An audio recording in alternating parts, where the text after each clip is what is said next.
Today on the Daily Scoop podcast from the Scoop News Group, how the CIA is using AI for its open source intelligence mission. CIA's Kevin Carlson joins the podcast to discuss. It's Tuesday, June 24th, 2025. Welcome to the Daily Scoop podcast, where you'll hear the latest news and trends facing government leaders. I'm the host of the Daily Scoop podcast, Billy Mitchell. Thanks so much for joining me.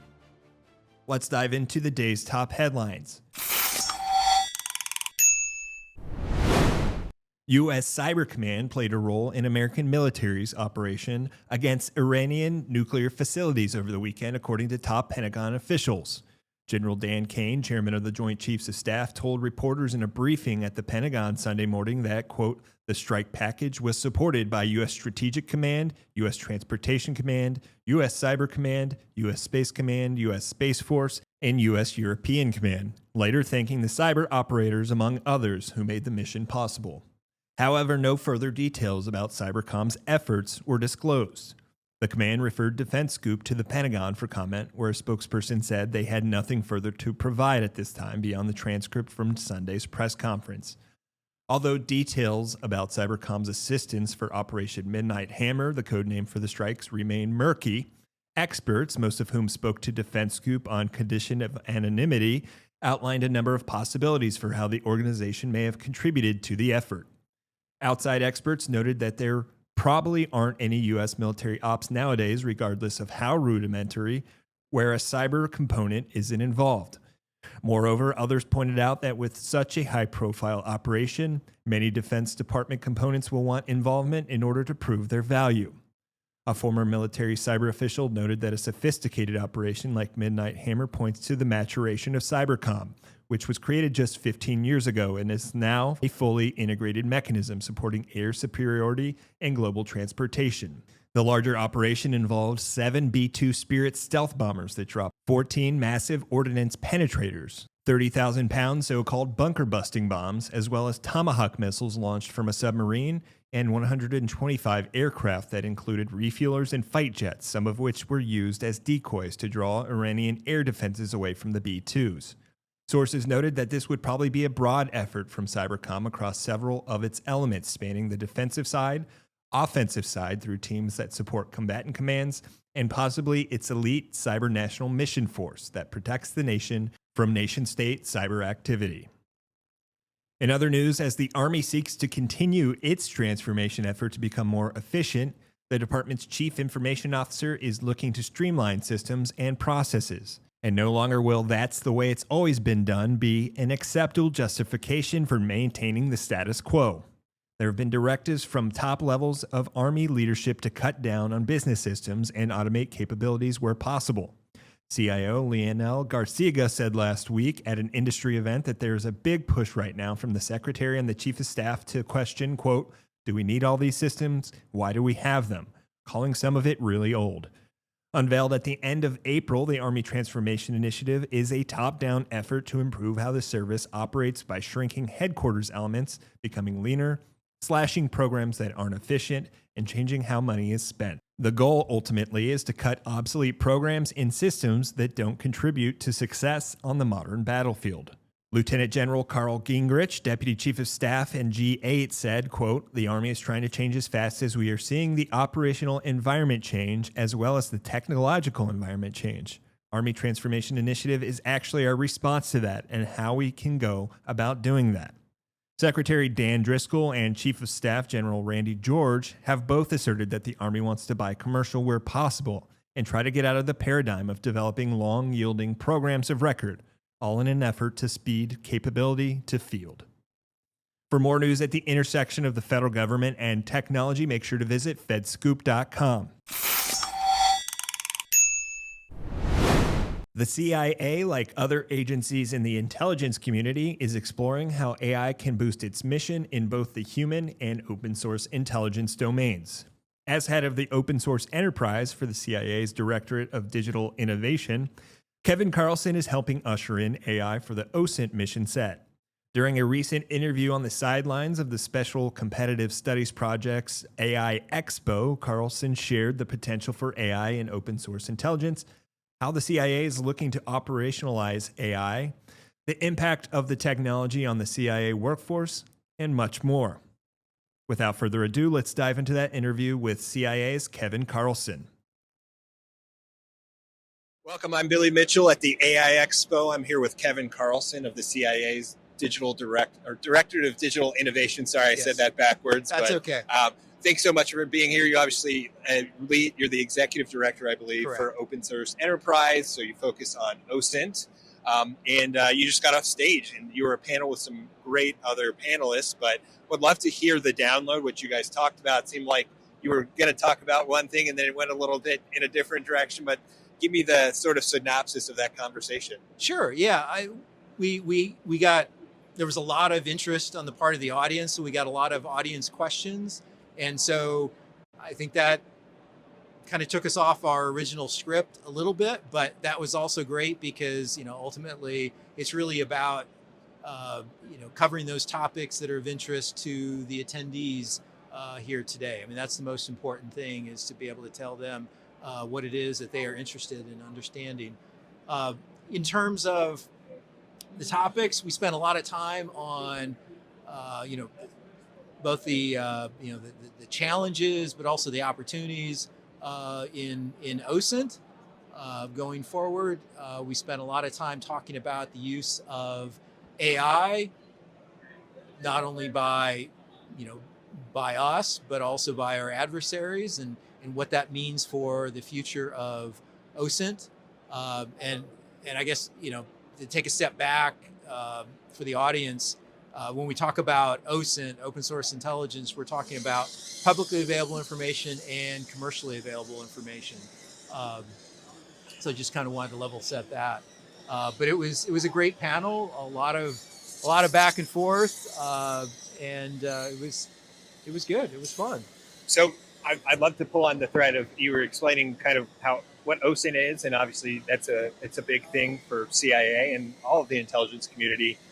Break it down a little bit more, because I think when people think about the CIA, it's folks, on the ground gaining intelligence, but obviously there's this huge open source intelligence arena, especially in the digital age, and I'm sure that's a big focus for your enterprise. So kind of what's that look like for the enterprise?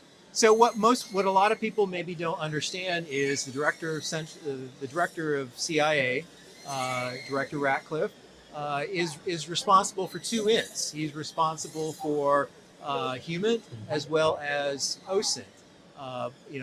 Obviously, a lot of the attention is on human, but there is, OSINT is, I should say the director is the functional manager for OSINT as well. And so, we have, the open source enterprise. We at his behest, or on his behalf, we really provide kind of the daily oversight and functional management of the OSINT community. Pretty much every member of the IC has some OSINT component, and so we OSE, the open source enterprise, kind of brings all those those agencies together to help establish collection priorities, to better collaborate, share best practices, and kind of focus on the future of OSINT and technology. That's great, and I think that's a good foundation or context for the conversation, because when I think about it, it's really that needle in the haystack kind of foundational challenge. You're trying to seek out valuable intelligence from all of the different open source media out there, whatever it might be. So I would imagine that as AI has come about, that's making it, I'm not going to speak and say it makes it a lot easier, but I'm sure it has its advantages. So tell me about how the agency is leveraging, exploiting AI to kind of perform that mission of OSINT in a more efficient or effective way. Sure. Well, first of all, why is AI so important to the OSINT mission? And the best way to sum that up is just the sheer volume and scale of open source information. If you think about all the information that's available, whether it's and when I should maybe back up a little bit. So when the open source enterprise first got its start, our predecessor organization dates back to 1941, World War II. You're talking a lot of newspapers, radio broadcasts, pretty simple. Well, I wouldn't say simple and straightforward, but relatively few sources of information. You fast forward to today, where you still have the more traditional sources of information, but you also have, you have social media, you have, and then you look at all of the broadcast and all the other media. We're also in a 24/7 kind of news cycle. There's just a lot of information out there, and it's far more than humans can comprehend and make sense of. So we've had to turn to AI to be able to process, to be able to collect, process, disseminate, summarize, and I should back up, translate, transcribe. Using AI for all those functions, because they're just, we don't have the people to do all that, nor would we ever. We would, that would take a tremendous amount of of resources in terms of humans to be able to do that work. So AI.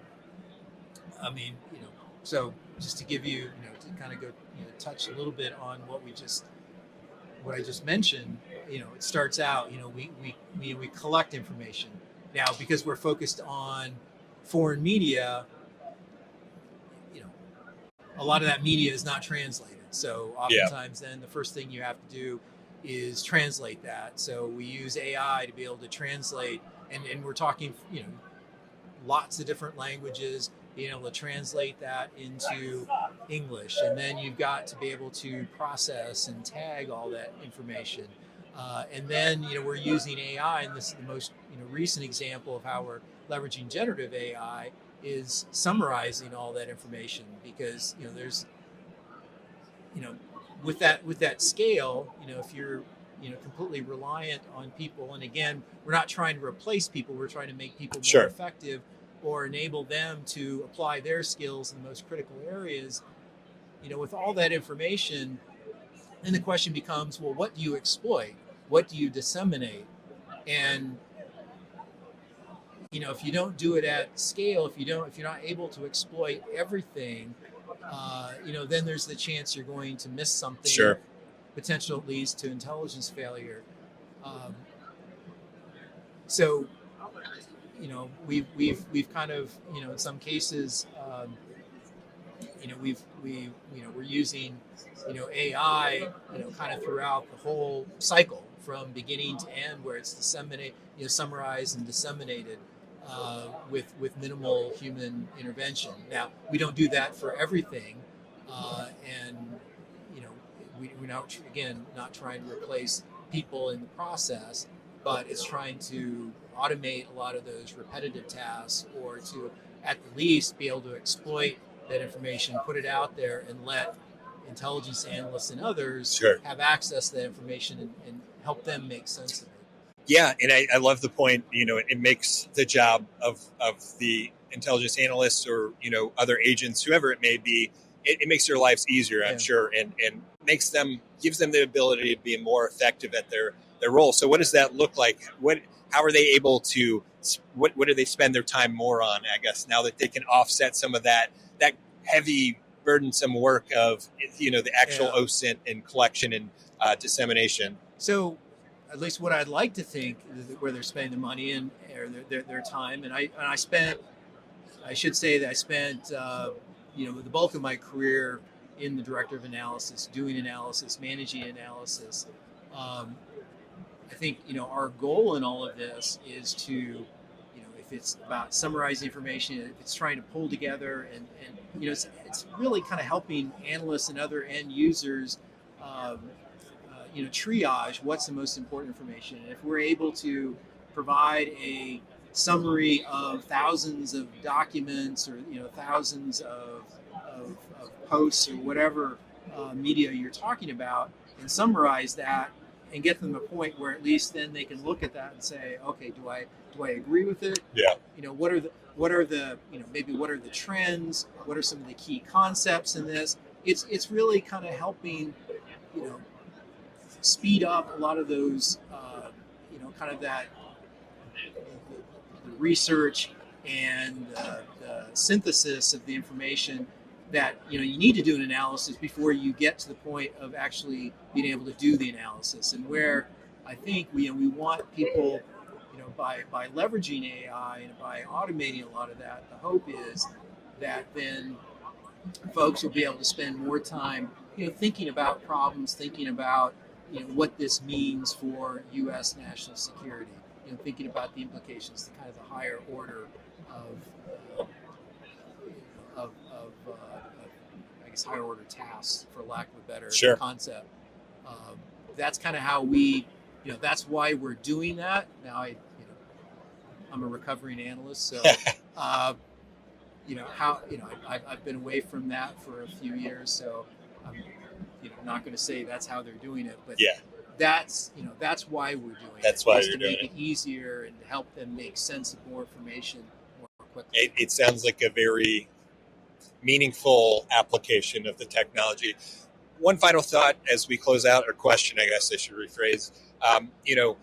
What are the biggest challenges in this space? I know we talked about that there can be, generation of, synthetic media, things like that. Obviously, there's a proliferation of media that AI itself is creating. So there's more of that information that you talked about up front. So what are the big challenges you're faced with and how you're looking to approach them? Sure. Since you mentioned synthetic media, that is going to be an enduring challenge, being able to detect at scale, because again, we're trying to process all by, at scale.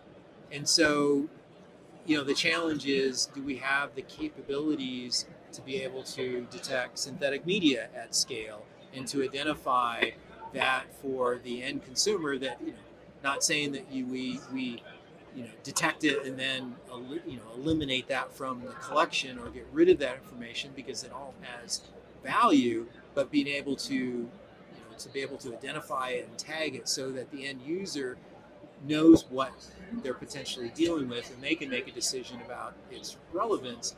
But the challenge is, because we're doing all that other stuff at scale, all those other functions at scale, we also need to be able to do this at scale. Yeah. And having the capabilities to do that, I think, is a challenge. And I think also just the, as AI capabilities continue to advance, our ability to detect also needs to keep pace with that. And I think that's going to be an enduring challenge of, you're always going to have to be able to, invest in those capabilities and continue to look for, and some of this is going to be a partnership with industry and academia to, kind of keep abreast of the latest changes.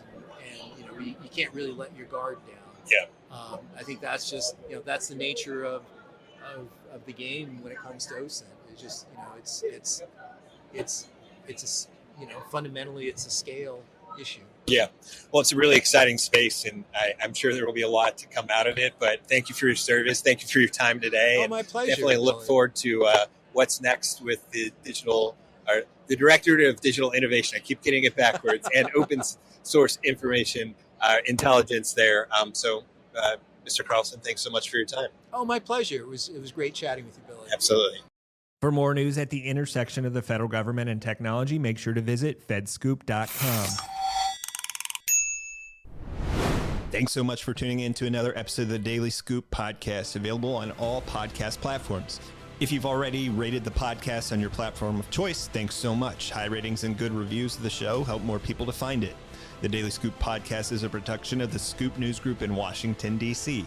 Adam Butler and Carlin Fisher help put the show together, and the entire Scoop News Group team contributes. We'll be back tomorrow with more top headlines. Until then, I'm your host, as always, Billy Mitchell. Thanks so much for listening.